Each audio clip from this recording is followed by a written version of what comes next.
upholding scientific research and discovery in respect, as we should, we must also be alert to the equal and opposite danger that public policy could itself become the captive of a scientific, technological elite.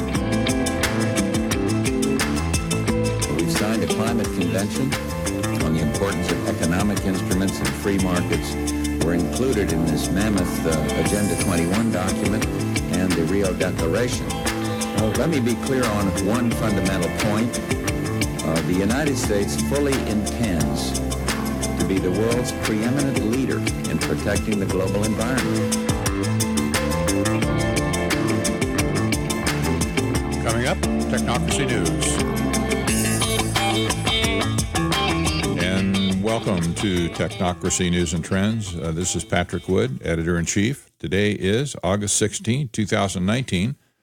There will be a day when all wars will be fought, or at least can be fought, autonomously without human intervention.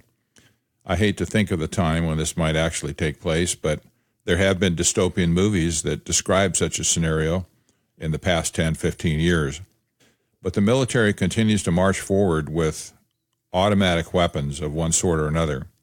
And although they protest greatly that these weapons will never be just turned loose to autonomously target and kill people, it seems to be going in that direction every day. And I would also point out that there's never been a weapon created in the history of mankind that was not eventually used in battle. So technocrats and the military have long since joined forces to provide scientific engineering solutions to every conceivable problem that might come up in battle. And this is very dangerous because there's no end to spending money. There's no end to the research. There's no end to ideas that keep coming up. And technocrats build because they can, not because there's a moral certitude to do so. The headline of the story is Army developing AI missiles that identify their own targets. This is a very interesting weapon that's being developed by the Army.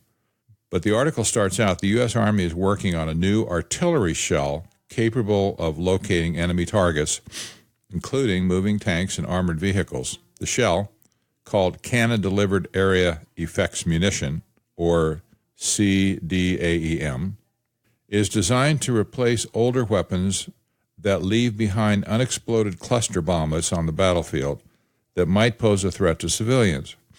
The shell is designed to hit targets even in situations where GPS is jammed and friendly forces are not entirely sure where the enemy is. In the 1980s, the U.S. Army fielded dual-purpose improved conventional munition artillery rounds, or DPICM. It was basically the concept of cluster bombs applied to artillery, when a single shell packing dozens of tennis ball-sized grenades or bomblets. DPICM shells were designed to eject the bomblets over the battlefield, dispersing them over a wide area. The bomblets were useful where unprotected infantry troops could knock out a tank or armored vehicle's treads, weapons, or sensors, disabling it. The DPICM made artillery more lethal than ever, but there was a cost nobody foresaw. Unexploded dud bomblets often littered the battlefields, becoming a danger to civilians long after the war was over. An international movement to ban cluster bombs and artillery came about, and though the U.S. isn't a signatory, it has pledged not to use munitions with a dud rate greater than 1%. Dud rates for such weapons often reach 5% or more. Hitting tanks and armored vehicles with artillery from long range is hard, but DPICM made it easy. Now that DPICM is gone, the Army wants something new to replace it, something that trades showering an area with bomblets with an artillery round that intelligently seeks out enemy targets on its own. That new weapon is CDAEM. Now, this is a new type of weapon system that combines drones along with artillery shells that actually are missiles. The drone can fly over a battlefield, determine what targets need to be destroyed by itself using artificial intelligence, transmitting the coordinates back to the artillery center, where the coordinates are put in, where the shell, that is the missile that's fired through the barrel, is configured and programmed. And once the shell is fired, it becomes like a homing missile that locks in on the target, even if the target is moving, and then makes mid-course adjustments to strike and destroy the target, and only the target. Now, on one hand, you might think this is a very clean way to extract an enemy force from the battlefield, and it probably is. The problem is that the artificial intelligence identifying the targets in the first place is artificial intelligence. Not real intelligence, but artificial intelligence. The Army claims that it's going to reduce the incident of collateral damage in a battle zone, that it's not going to use these cluster bombs anymore, and that's fine. But using artificial intelligence to automatically target, or let's say autonomously target, without direct human intervention, is extremely dangerous. And the military is moving in this direction. We've known this for a long time now. They've said consistently, no, we'll never have autonomous killing machines. And then they turn around and do something that proves they're working on them. So we can't trust the military or the technocrats working in the military to tell the truth about anything. Maybe they don't know, actually, that they're going to eventually end up at that point. But they are, and they do. My guess is they know exactly what they're doing, and they feel like they're only obligated to discuss the work that they've done thus far, rather than talk about the futures of it. But every weapon system that's ever been created by mankind in the history of the world has eventually ended up being used in battle to kill people. So we need to be aware, at least, that the Army is doing this. There's not much we can do about it, but it certainly does point out that technocrats are alive and well, and that they have long since made a pact with the military to exercise their trade, to practice their craft. The next story is titled Transhuman Quest, AI Chips Implanted in Brain. And by now you've probably read a little bit about Elon Musk's idea to implant a computer chip into your brain, linking artificial intelligence into your cognitive brain. And he's got a product, a company called Neuralink. It's a neurotechnology company. He's poured millions of dollars into this over a period of time. And this neurotechnology company revealed its plans to develop brain-reading technology over the next few years. One of the goals for Musk's firm is to eventually implant microchip devices into the brains of paralyzed people, allowing them to control smartphones and computers. Although this Black Mirror-esque technology could hold potentially life-changing powers for those living with disabilities, according to cognitive psychologist Susan Schneider, it's not such a great idea. And I can't help but feel relieved I'm with Schneider on this. That's the writer of the story here. Musk, who's also the chief executive of both Tesla and SpaceX, aims to make implanting AI into the brain safe and commonplace as laser eye surgery. But how would this work? In a video unveiled at the California Academy of Science, Musk said the implant would record information emitted by neurons in the brain.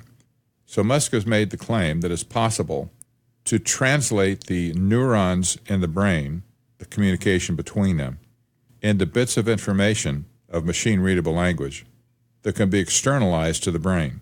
That is, it can be downloaded and processed. The article goes on, the tiny processors will connect your brain via tiny threads, significantly thinner than a human hair. These sensors will fit on the surface of your skull and then relay information to a wearable computer that sits behind your ear, called the link. With all this in place, your brain can then connect to your iPhone via an app. We are truly living in the future, and it's terrifying. Musk isn't the only person radicalizing the future of our brain. For example, Ray Kurzweil, the futurist and director of engineering at Google, said he expects that we'll be able to back our brains up to the cloud by 2045, ultimately making us immortal. Now we come to the heart of the story. This story that Musk has cooked up with Neuralink has very little to do with real science. It has to do with transhumanism. Transhumanism is a religion that is spread widely through the technocrat community because it, like technocracy, is based on scientism as well. Scientism proposes that the only source of truth about reality is discovered through science. In the transhuman community, which before technology advanced like it is today, was basically a metaphysical religion, they've used advanced technology to try and achieve immortality for themselves.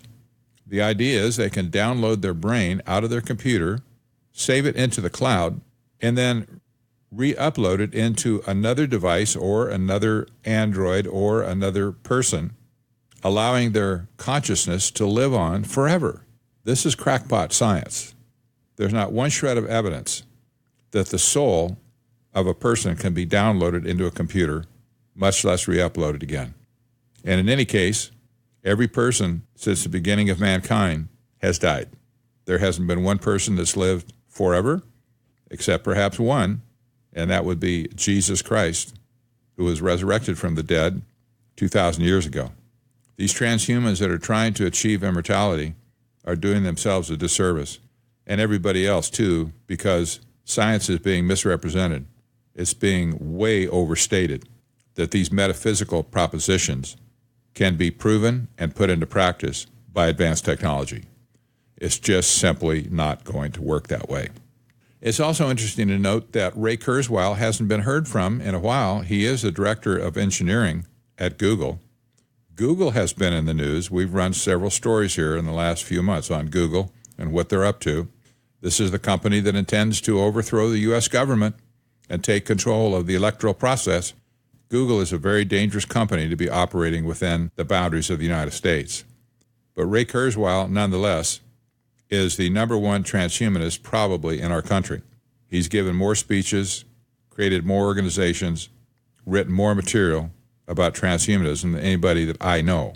And I think most transhumanists would consider Ray Kurzweil to be the leader of the pack. There is no doubt that Ray Kurzweil is a certified genius. Musk may be as well, but Kurzweil has a list of patents as long as your arm, maybe both arms. He was a genius from the day he entered high school, and he's still a genius. He's invented things that people have no idea that he invented. Ray Kurzweil, as a matter of fact, was the inventor back in high school of the Kurzweil electronic synthesizer. You say, well, where have I heard that before? Well, if you've ever been to a concert or you've ever been to a church service where there's musical instruments on stage, look at the label on the front of the keyboard, and you will see most often Kurzweil. That's him, Ray Kurzweil. He invented that way back when, and he's got a long list of inventions ever since. He's a very rich man, by the way, and he didn't need the money when he went to work for Google. Far from it. But he went to work for Google because Google has such engineering and scientific prowess that he knew if he could get his hands on directing that kind of an engineering platform, he could make some serious headway into achieving his precious transhumanism, escaping death, achieving immortality, living forever. Well, I'm sorry, Ray, and I'm sorry, Elon, but you're going to be disappointed in the end. Your research may provide some benefits to mankind, but it's not going to be immortality. That simply is not going to happen. The last story will make you smile. I saved this one for last because with all the bad news floating around, you need to smile once in a while. And this is a good one. In Ireland, the state in Ireland has been after a national ID card for a long time. And for that matter, so has the United States. It keeps getting shot down in the United States, but it keeps coming back again. A national ID card would give every person in America a unique chip-embedded card that would identify you and contain information about you. And that basically would be your passport into anything that had to do with society. Now, I don't mean passport to travel, but passport to get anything done within the nation.